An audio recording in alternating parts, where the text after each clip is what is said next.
Welcome to the Impetus Health podcast. I am here today with Dr. Clay Higginbotham, and we have a special guest. Lon Cullen is in the building, and it is Single Track Skills on Instagram. Is that what it is? Singletrackskills.bike. Singletrackskills.bike. We'll put all this in the description, but we came across Lon.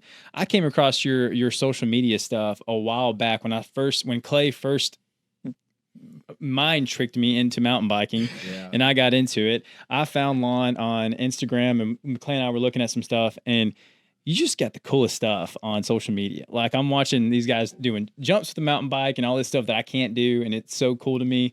And I've kind of perused your website a little bit more, and you've been all over the world mountain biking. I saw Brazil on there. I've seen some other places on there.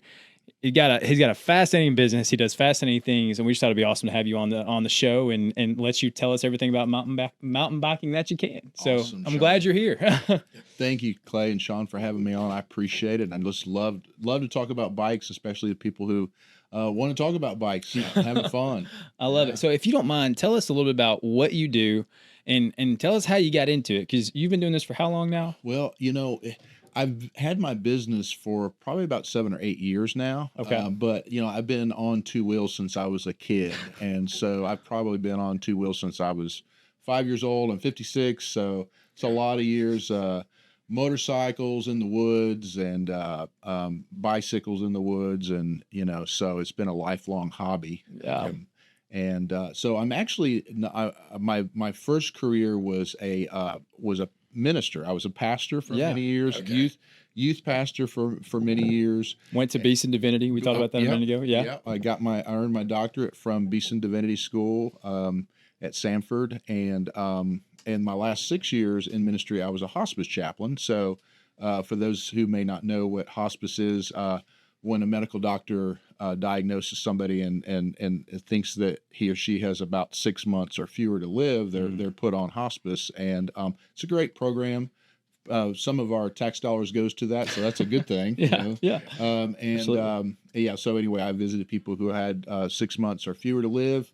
I was telling Sean a little bit earlier, I think I counted up like 2,000 people who I was able to see their last weeks of life. And it was wonderful. It was awesome to be able to go into the homes of some of the poorest in our city, and then some of the most wealthy, regardless of color, regardless of religion, whatever, because we all die. And it was a real blessing, but it was starting to take a bit of an emotional toll on me. And so that's when my wife and I decided that I should probably retire from that.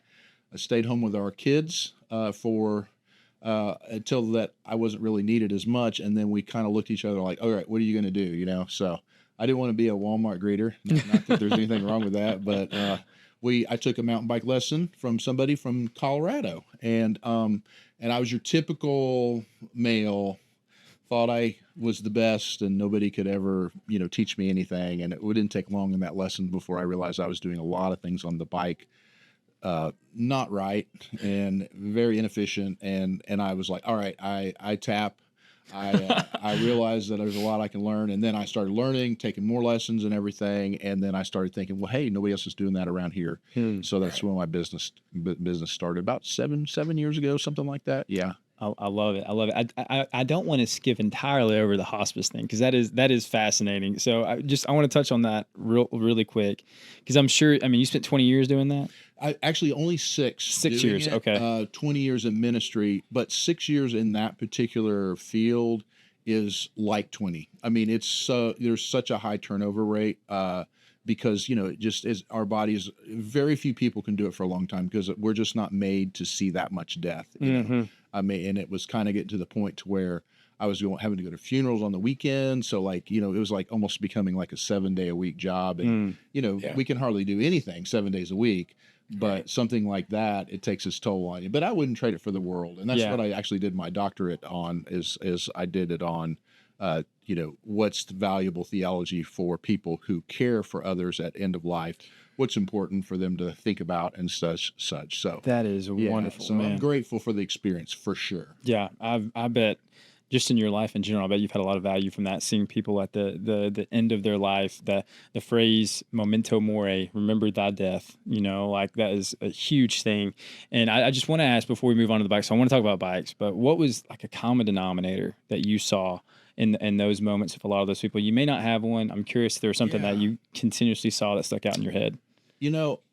I think how we die has a lot to do with how we have lived, and it's kind of like a savings account. What you put into the relationships around you, the type of person you are.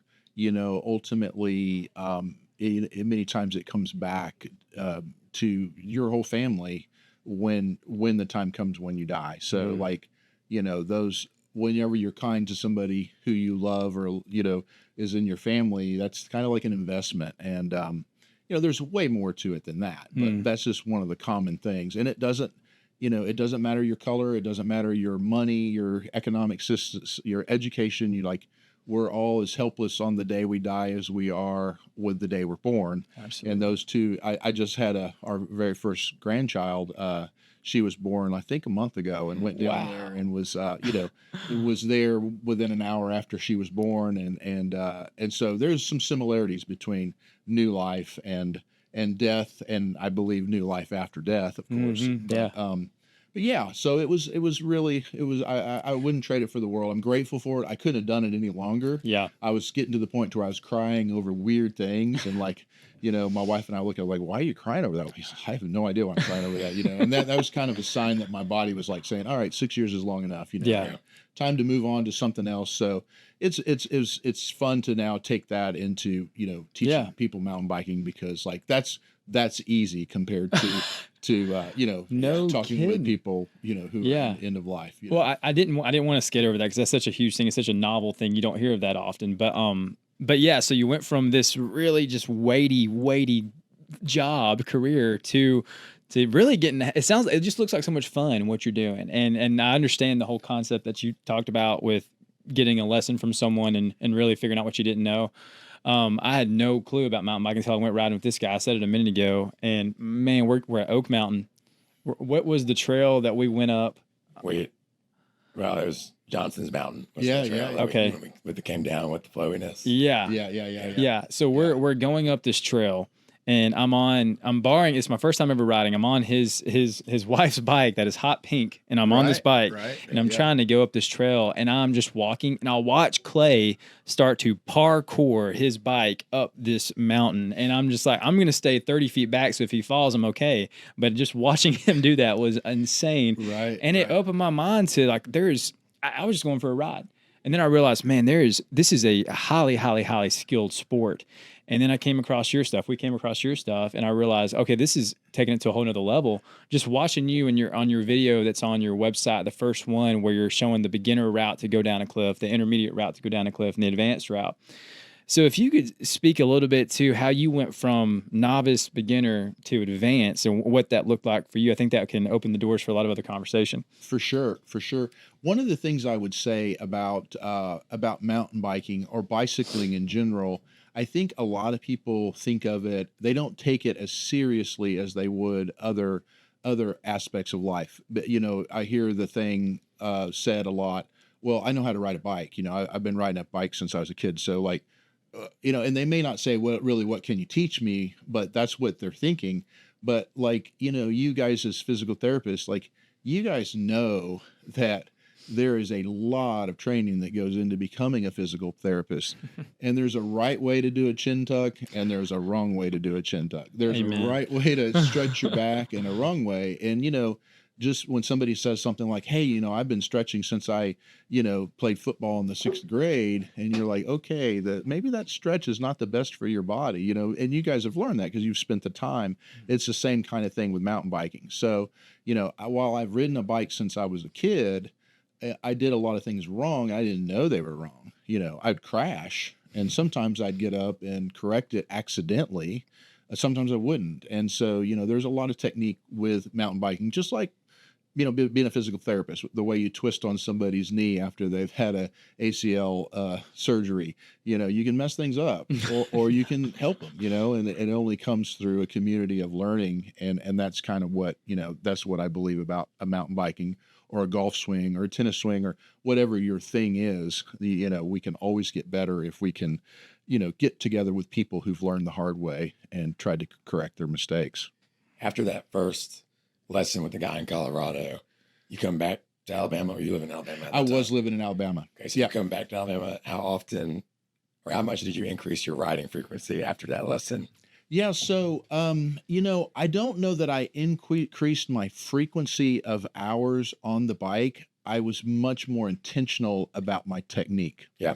I think that's it. And usually, like, I'm that way with most things in life. I'm kind of skeptical, but then if you convince me that your way is a better way, and I'm convinced, then I'm all in, both foot in. Like you're going to get too many texts from me, like, okay, what about this corner? What about that?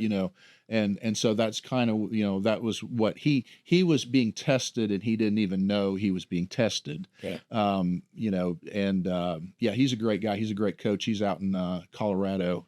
And his name's Andy, and he runs a business called Dirt Smart. So if anybody's out in Colorado and looking for a lesson, he's a killer coach and killer rider. Put it in the description for sure. That's awesome. When you were riding and kind of coming along and picking up skills, was there a trail that you went on and you realized I am not equipped to handle this? What really did you like as far as a technical aspect? When did you really start to try to work on your technique from being able to handle a tough trail or going down or whatever that was? Maybe that didn't happen, but I wonder if there's a trail that's named, Tomahawk Ridge, then you just couldn't do it, and that was your goal. Yeah, so I think a lot of times with people who are young, who pick up any sport younger, I hear it said all the time, if you begin something as a kid, you're automatically going to be good at it, whether it's basketball, whether it's, whatever. That's true sometimes, but not all the times, because I've seen kids that don't do a very good job at it. They run the football the wrong way or whatever, but when I started as a kid, I spent so much time on the bike that I probably learned a lot of skills just because I was constantly, it was like, I did this, I crashed, it didn't work. I did it in a different way, it crashed, it didn't work. So you keep kind of honing it in until you accidentally do it right. And then as a kid, you know what it feels like when it's right. And so I learned a lot of my skills as a kid, which is not the best way to do. Like trial and error, crash and burn is not, and a lot of times adults try to do that. I'm like, dude, do you really want to have a collarbone that's broken? Do you really want to do that? Like I've seen a few of those. It's not smart. You know what I mean? Mm-hmm. And so, so I had a lot of skills already as an adult, just because I had earned them the hard way as a kid. But even as an adult, there was a lot of stuff that I was not, good at because I hadn't really experienced that as a kid. And to answer your question, I went to a place called Winrock Bike Park. It's in a little town, Oliver Springs, Tennessee, and it's been purchased by one of the greatest American mountain bikers of all time, Aaron Gwynn. So he's 5-time World Cup. He's a legend. Yeah, he's a 5-time overall World Cup champion. I don't know of a better American representative to downhill mountain bike. It's not cross country, although these guys are fit. These guys and gals are fit. So fitness is always relative, right? But anyway, I went there. At the time, it was owned by Nico Mullally, who's also multi-time national champion. And I'd taken some lessons from him as well, because after I had my experience from the guy from Colorado, I was like, all right, now I want to try to bounce around and pay as many people as possible who I respect as the riders to learn more and more, because I want my knowledge to be up there. But that place, even though it's in Tennessee, it has some of the steepest trails in the world. There's one trail called Horseface there that I have only made it down one time in all of my attempts without putting a foot down or crashing. It is the most intense, steepest trail, and if you don't have training, you will not get down it by simply leaning back. That's what I hear people say. Get back on your bike, and usually that's what they do right before they crash. Lock your elbows out, lean back, and you'll die if you do that. Yeah. But so anyway, that I would say that was an eye opener to get me to learn even more, to get more coaching. A lot of times we can't see what we're doing on the bike. So a good coach can video us with these phones we have now, it's like, I know you think you're doing this, but look, here's what the video, and you're like, oh, darn it. And like, Yeah. I am doing something totally different than what I thought I was doing. Yeah. So, yeah. So I'd say that's probably one of the biggest eye-opener experiences. If you're only exposed to trails that you can do, then you have a false sense of your riding ability. That's the way it is with any sport, Yes, that is very true. That being said, that actually leads me to another question I had is, for the listeners that are local to Birmingham, Yeah. what are some of your top picks? I know you're out at Ride BM a lot. Yeah. Like, as far as Ride BM, Gaba, Oak Mountain, where are some of your favorite places around here? Right. Yeah. And so a lot of it, like mountain biking is it's like an umbrella, and underneath it, there are little niches. Just like cycling, if you say cycling, well, you've got all kinds of stuff. You've got road biking, you've got gravel biking, you've got unicycling, you got off-road, like you've got the you got Off-road unicycling. That's great. You've got all kinds of options. Now you have the recumbent bikes. Yep. So, but if you just push it over to actually mountain biking itself, a lot of people assume that what we're talking about is cross-country riding, which is definitely mountain biking, but it's still, again, only one facet of it. And as the bikes have gotten better, equipment gotten better, there are more facets even within mountain biking. So depending on what one enjoys doing, and that's what I always come back to, like this is a sport, this is something for fun. So it's not a right or wrong. Mm-hmm. It's not like, oh, you do this type of riding, that's not good, this is better. It's a preference. This is what you guys do when you're off work. Mm-hmm. When you guys are working on joints and muscles, there is a right and wrong. There's a right and wrong way to do things. But when you're having fun, hey, do you enjoy getting a bike out on the gravel and just riding it? If you do, good, go for it, man. Do you like jumps? Okay, well, that's a different type of mountain biking. Do you like cross country? Pretty much single track skills, but they're pretty easy. Well, cross country is good for you. Do you like, what I mean? Mm-hmm. So having said that, what my favorite is may not be the favorite of the listener. Right. I like the real technical mountain biking. I like my favorite trail at Oak Mountain State Park, which is my favorite place to ride. In addition to Ride Birmingham, is a trail called Boulder Ridge, and it's a trail. Part of the reason why I like it so much is I helped build it, several years ago. Well, it's probably been about 12 years ago, something like that. It's quite a long time ago. And the reason why I like it is that it has a lot of natural big rock slabs. And, parts of the country either have those or don't. You can't make those. They're not man-made, And so I really spend a lot of time on that because it's a pretty much, it really tests your skills. And that's at Oak Mountain. Another trail that's there that I like that gives you a little bit of a feel of Windrock is a trail called Storyteller. It's a newer trail. It's got some steep chutes. It's still not nearly as difficult as Windrock, but it's the best we have for the area that we live in. I call it kind of a baby Windrock. So it gives people some experience to try it before they go to Windrock. And then I do like Ride Birmingham a lot because Ride Birmingham has jumps, and it's one thing to understand the jumping technique, to teach the jumping technique. It's another to actually have a good place to practice it, like hundreds of times. You think about somebody who's going to hit that free throw in overtime during the Final Four. That's the one that's spent thousands of free throw shots. Thousands of them working on their technique. Yes, but then just that repetition. And so Ride Birmingham is the best place that I know of in the state for sure to practice jumps on safe jumps that are built right. So I usually try to personally, from my riding, I usually split my time between Oak Mountains, Boulder Ridge, Storyteller, and Ride Birmingham's jumps. A buddy of mine who's a physician, his name's Kirk, he has volunteered to build a lot of trails that also, in addition to the jumping trails at Ride Birmingham, where they do have some steep chutes there. So now it's kind of nice because we have a second place to kind of practice those steep chutes before we go to Windrock or any other place. After you've ridden Windrock, nothing looks steep. Yeah. Yeah. So those are my two favorites. But that's just me. If my primary goal for my personal riding is I like to work on my skills, and fitness is secondary. Yep. For most of the mountain biking community, it's reversed. Most of the mountain bike community are interested in fitness first, skills second. And there's not a right or wrong. It's a free country, you know what I mean? But that's just me. I'm going to get fit if I'm having fun testing my skills. You know what I mean? You're gonna be more likely to stay out there longer. Stay out there longer. You want to do it, and I'm 56, so like I don't. There's nothing I have to do. I don't I have love to that. go. If I want to do it, do it. Like I've raised my kids. I don't have to do anything. Right. So I do what I want to do, and if I'm getting some fitness from it, yeah, I value that. That's why I don't fish.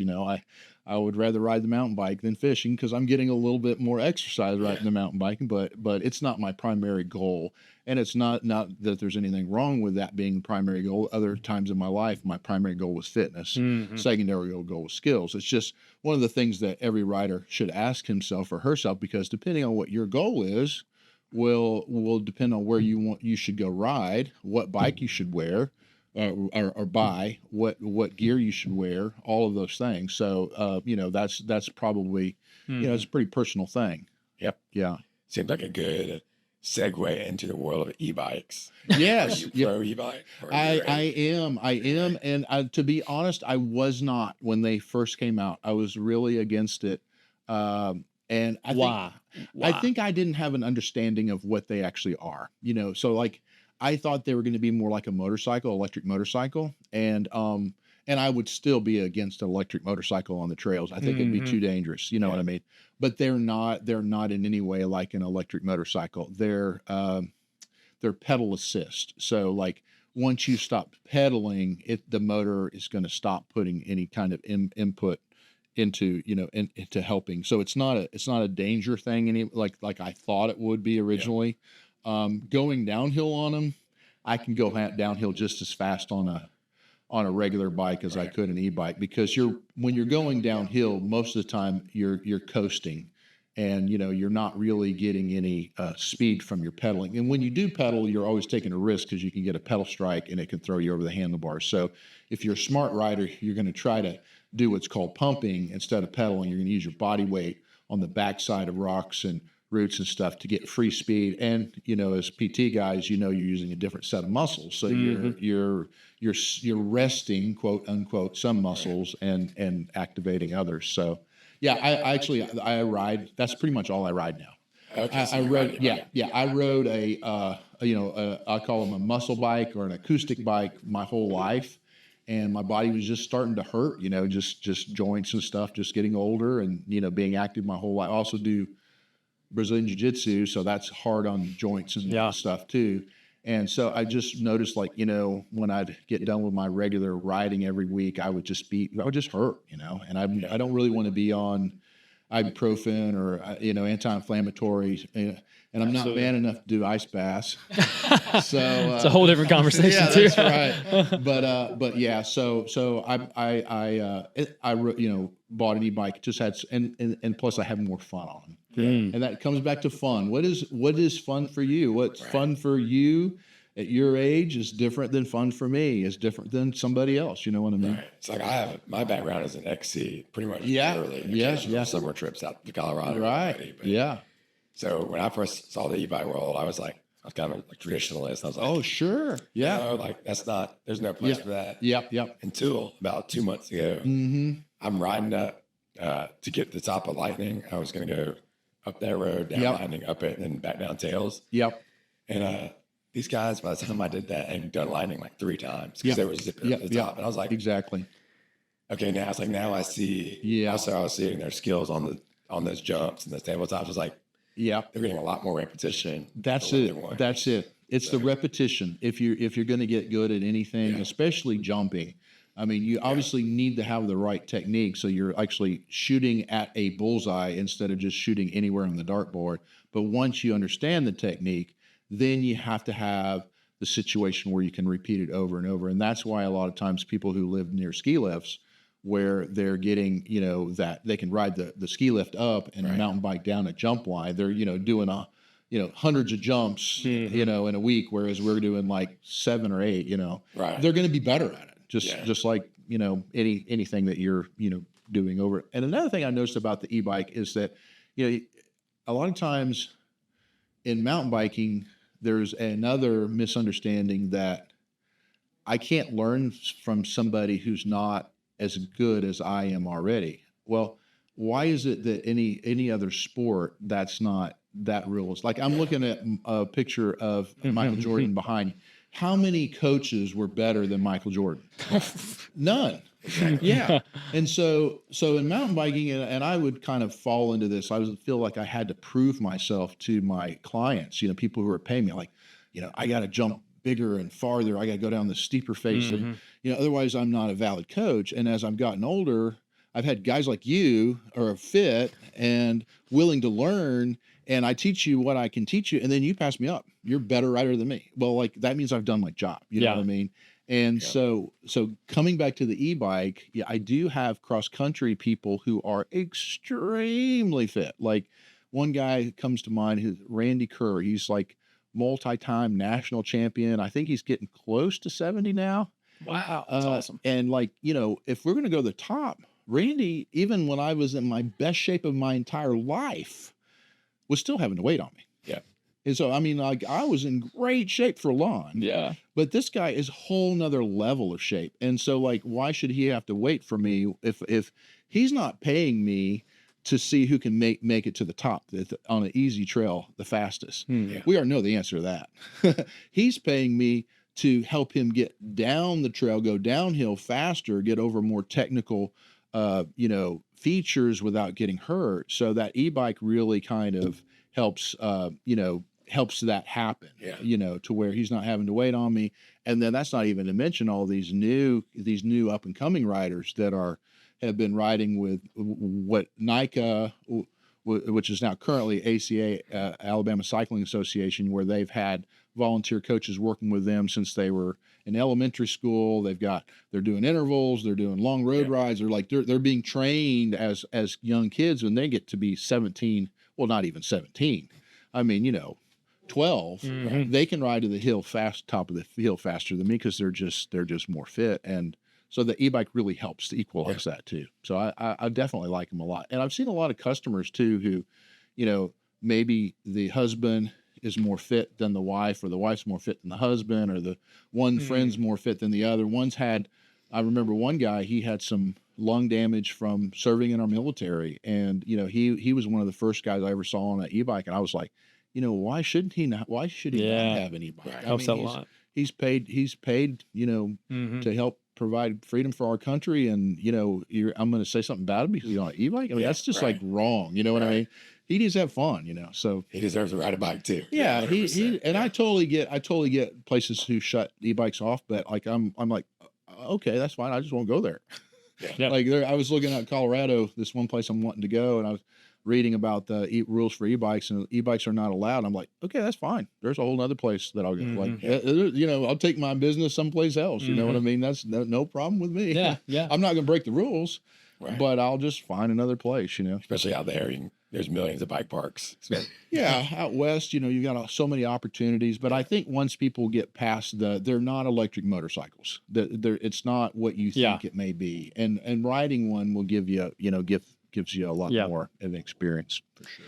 Talking on the fitness side of biking, I think mountain biking is one of the most fascinating sports from an energy systems perspective and from a fitness level, from an athletic perspective. So you talk about the sport of downhill mountain biking, and me looking from the outside, looking in as really an exercise physiologist and looking at it from that perspective. It's entirely a body control, powerful type of sport, because the things you're having to do, and I mean, I can't remember the name of the race, but Red Bull has it on every year. I watch it every year. Rampage. Yeah. Watching these guys do Rampage, like the body control, the kinesthetic awareness of themselves with the bike, the amount of power they have to produce going into a jump and something like that. It's an entirely different sport than when you talk about XC or cross country or things of that nature. And it's mind-boggling. So when I mountain bike, it's typically for fitness. Exactly right. I'm going to go out. I love going out to Cabo River and riding for 3 hours and just seeing how high I can get my average heart rate for 3 hours. And now I'm going to work out for the day and that's it. But it's so crazy to me on those long rides of how much power I'm having to produce when I'm already just fatigued and dead and tired out. So it's this mix of energy systems, which is so cool. And I'll give one more example. My wife Ellie, she does nutrition. She's a nutritionist for us, and she has done a ton of nutrition plans for guys who are doing the Leadville 100. Right. Is it still the Leadville 100 if it's on a bike too? It is. Some of these crazy cats are doing it on a single speed bike, which is just a whole nother level of masochist to me. To do mental fortitude and the fitness level for that. And I'm just imagining the quad. Oh man, just the how sore you are the next day and the amount your quads take. But if you could speak a little bit to, I guess the differing fitness levels on a lot of this, like the people who were doing, I guess, cross country in particular, maybe you could use a Leadville. What are the things that they're doing in training? Hey guys, I want to tell you about Vulcan bike fitting. These are individualized, customized bike fittings that we do in the clinic. So if you are a biker, if you go out and you ride road bike, if you go out and you mountain bike, there is a particular fit for your bike that will give you the best ride if you're trying to compete, if you're trying to have a good time, or it can give you the most comfortable ride if you're out just trying to enjoy the trails and really get fitness in maybe. We do these bike fittings. They take about an hour, sometimes an hour and a half, because there's quite a bit that goes into them, from power testing to muscular testing, range of motion testing. All these things, we take a look at your full body to make sure that we give you the best fit. So if you're interested, we'll put the link in the description. You can check it out. We've had a lot of people that has been helped with this. We had someone recently who got a bike fit, and she came through. She had a 20% power increase after the fit. And this is someone who has been riding for a while. So lots of good can come from this. If you're interested, click the link and check it out. Training to prepare for some of this, because obviously they're not going to go out and ride 100 miles to prepare for a 100-mile race. They're going to do build up to that. But what are some of the things that you're seeing that they're doing? Right. These are all good questions. I'm careful not to answer questions that I don't really know the answers to, because I'm more on the skill side of things. And then I actually did pay a fitness coach, because I'm not really good about that. He'd give me a daily plan and say, hey, for enduro racing, which is what I was interested in at the time, here's what I want you to do. I want you to do this road ride and keep your heart rate at this amount. The next day I want you to do these intervals for this amount of time. And so, like, even in cycling coaching, there are little like slivers of expertise, you know what I mean? And I kind of paid him for that. But I do think I can shed some light on that. One of the things that I think we sometimes fail to realize is a professional athlete, regardless of what part of mountain biking they're in, whether it's the crazy, insane Red Bull rampage where they're literally going. I've gone to the training site of one of the Red Bull Rampage places in Utah. As a matter of fact, it was the very first venue from 2001 to 2006. And I looked off of the cliff that they're actually riding their bike off. And it scared me so much that, like, I didn't want to get near the end because I was afraid I'd slip and fall. Like, if you slip and fall, you're going to die. Like, literally, they are going off. If you go to a building down here in downtown Birmingham and you look off the sixth story, like St. Vincent's Hospital, they are riding off of stuff that high. So that is totally different than being an elevation on the Leadville 100. High elevation.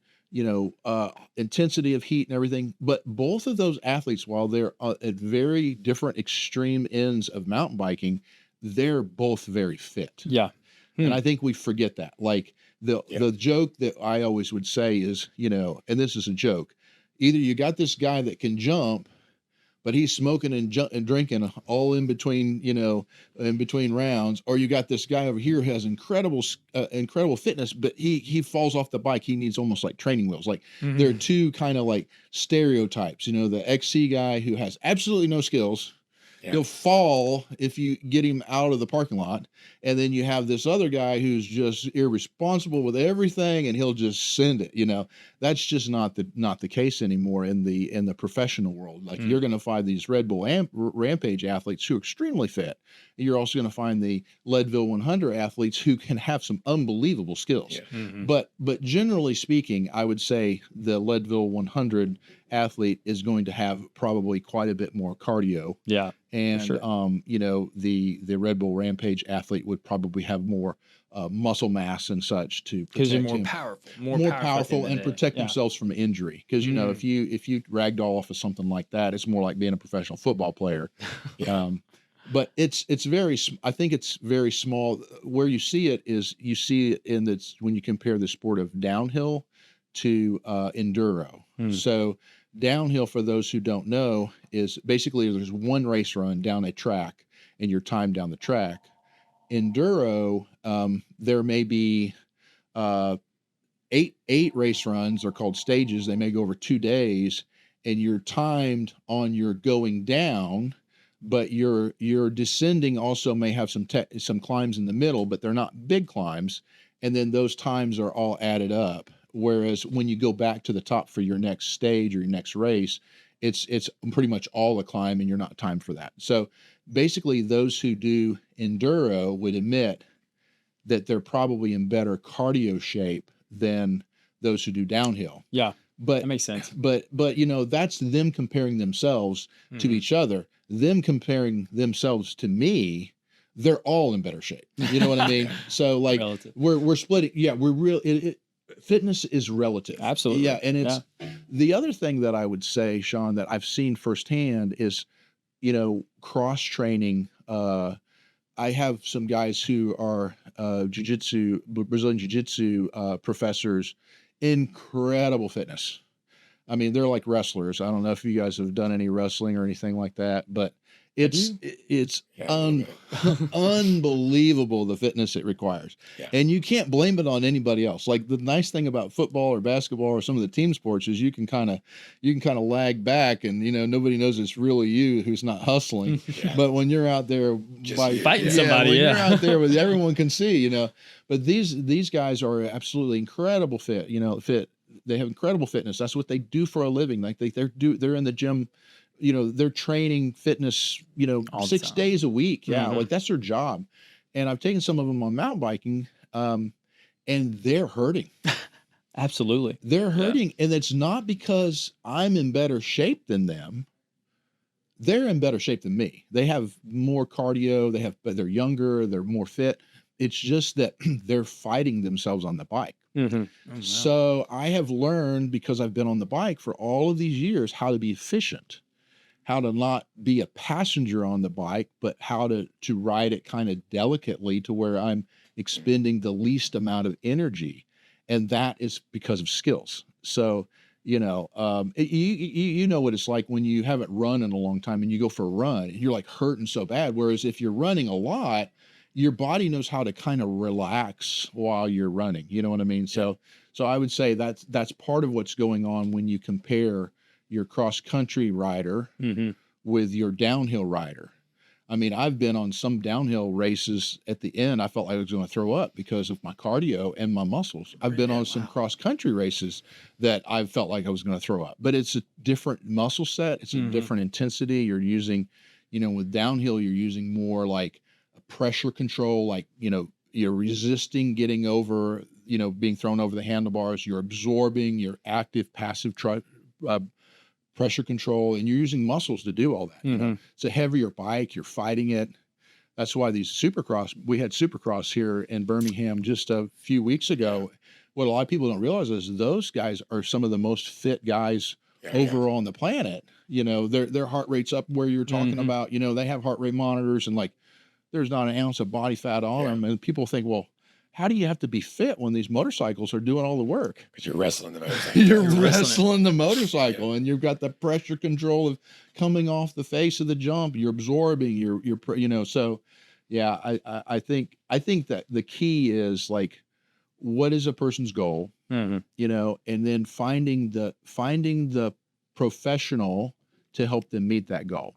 And I think two things for mountain biking, no matter what discipline you're in, having a fitness coach, having a skills coach. Absolutely. That could or could not be the same, but like I would never say I'm a fitness coach. Yeah. I've paid a fitness coach. I understand some of the concepts, but I could never help you other than to say, hey, do some intervals, do some long rides, keep your heart rate at this, but I don't really know what that is for your age. You know what I mean? Yeah. And so that's just kind of using the best resources around you. If you're wanting to be serious about it, if you don't want, if you're not wanting to be serious about it, then Just go have fun. don't waste the money. You know what I mean? Yeah. I think something that I kind of want to touch on too is that on the injury side of things. I know you've probably seen some gnarly injuries. You've probably seen some stuff because I mean you're teaching guys how to jump. You're teaching guys how to do the stuff that looks fun, but in this sport in particular, the fun stuff is the stuff that might get you hurt. So some things. I guess we can just start there because I do think there's a way. I mean, our whole what we do is we're experts in the body. We're experts in movement. We're experts in things, and some of the things that we really nerd out on is resiliency, how to build body resiliency to where when you do get hurt, the injury isn't as bad. When something does happen, you're not in as bad a shape as you could have been. And I think there's several things that goes into mountain biking or doing jumps or things like that. And I think a lot of it is something we haven't touched on as much is really resistance training. I think, and you see this in Brazilian Jiu-Jitsu, you're literally doing resistance training against another human, which is a very high level of resistance training. But I think there's so much value in someone who doesn't lift or someone who doesn't do any resistance training at all. We have studies indicating that if you are deadlifting moderately heavy, if you're squatting moderately heavy, your level of pain that you feel when you experience pain is 3 to 4 points lower than someone who doesn't do any of that. You have literally increased your level of resiliency. We talked about the ice baths. We talked about some of those things. All of those things increase your body's ability to take pain and to endure pain. And I also think we don't see this as much as clear in the research, but theoretically, it makes sense that if you are doing resistance stuff, if you're doing some of these things, then when something does happen, when that collarbone hits the ground, when that shoulder hits the ground, your body's going to have a built-up parameter against this. It's going to have a defense against it that someone who doesn't ever have load on their body is not going to have. And I think that's so valuable, and I think it could lessen a lot of the injuries and a lot of this. So people are resistance training, obviously working on their fitness, because I mean, as soon as if you try to do a long bike or something like that, you could be the strongest guy in the world, but you're an hour in and you're super fatigued, then all of that resilience just goes to the wind because you're too tired to really withstand a hit. But all of that to come around to the question of, I know you've seen some stuff. You could quickly talk about some of the things you have seen, maybe the things you've gone through yourself, and what are some of the things from a technical aspect, from a fitness aspect, from a resilience aspect that you thought could have made those things better or made the outcome a little bit better overall? Good question. Well, first of all, let me say, like I mentioned earlier that I'm always skeptical. I'm always a skeptic until I'm convinced otherwise. And then when I'm convinced otherwise, I'm all in. Mm-hmm. So I'm all in with PT, all in because of my experience with PT. Mm-hmm. So like, I really value what you all teach. Like I use the right way and the wrong way to do a chin tuck, for example. It's a good example. but yeah, like what you guys teach, it's like kind of like the end of the road for most people in everyday real life. And I'll give a couple examples. So yes, I have had some really bad injuries from jiu-jitsu and mountain biking, because even if you have been trained to do things the right way, I'm a human, so I make mistakes. I have errors. And so when I make those errors, even though I knew the right way to do it, my body didn't do what it was supposed to, I've had a crash. And so I've had basically 2 injuries that have been pretty big. One was an ACL, and boy, that hurt. Unbelievable. I was riding too fast, and you tear it. You fully tear it. Fully tear it. Had to have ACL surgery. Had to go through PT, and I mean, my pain tolerance was so low. I was like, oh my gosh. How did it happen on a bike? So it was my ego. Some guys came through and they were going really fast. They passed me, and I'm like, okay, I'm not going to let you pass me. I mean, you just passed me, but I'm going to pass you back is what I think I said. And I was riding beyond my skill limit on a trail that they knew like the back of their hand. And I didn't know.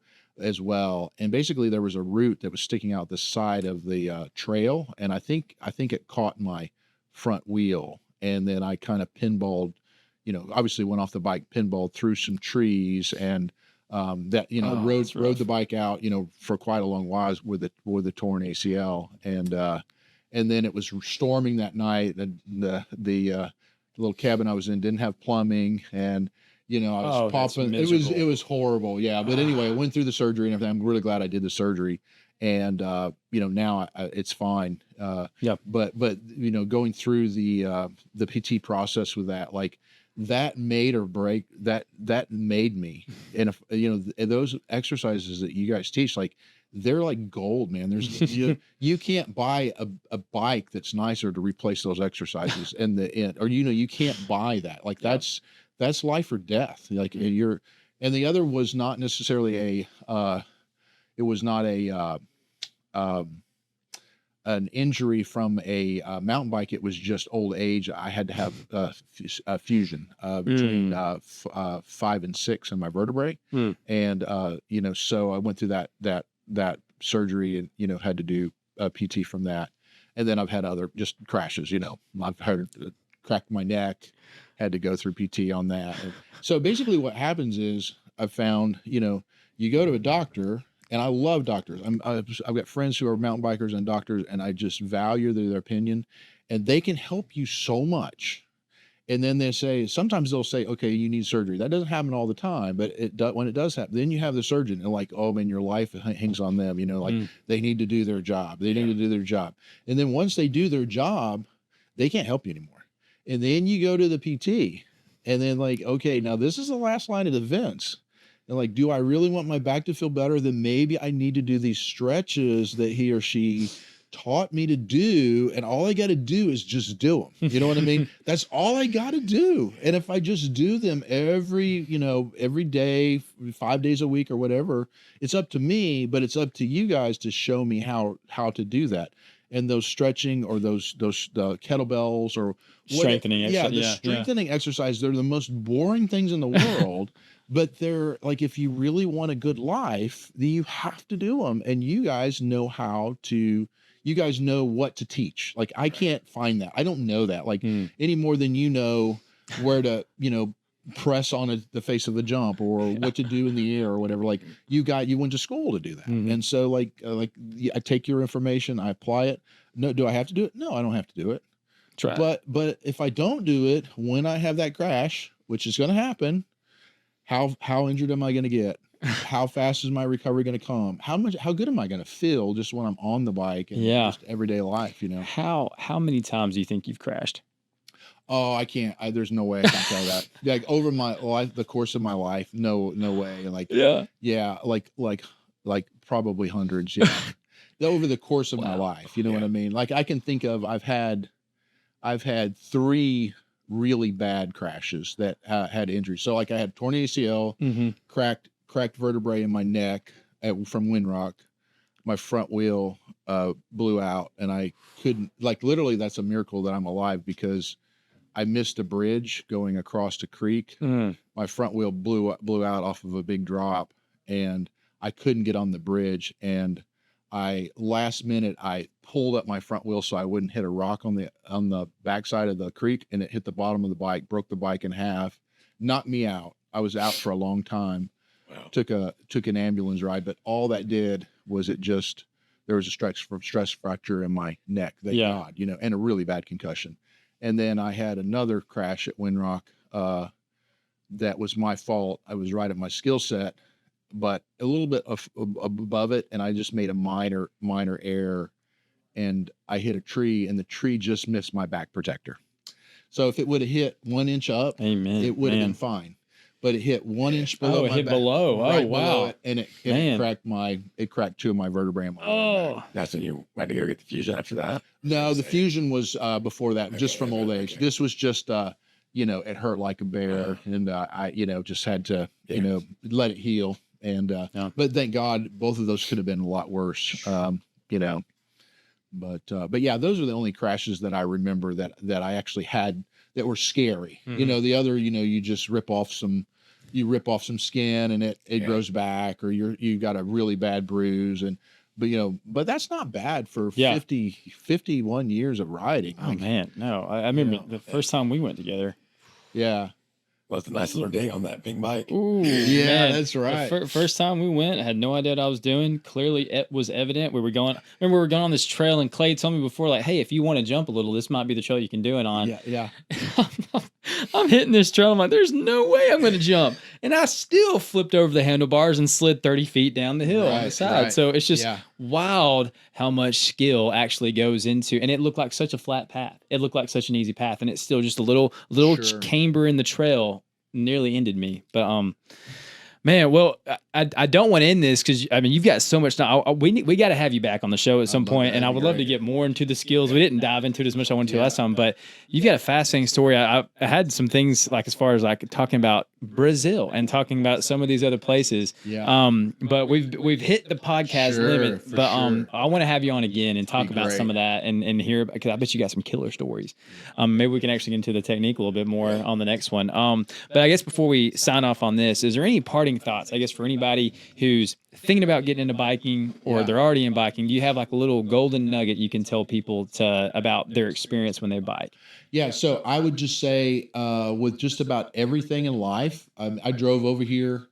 I got a driver's license, so I knew something about driving before I got into a car. And driving a car is probably more dangerous than anything else we'll ever do. I saw more people in an emergency room when I was in seminary from car wrecks than mountain biking or anything else. Right. But we get training to do that. With the same thing with a bike.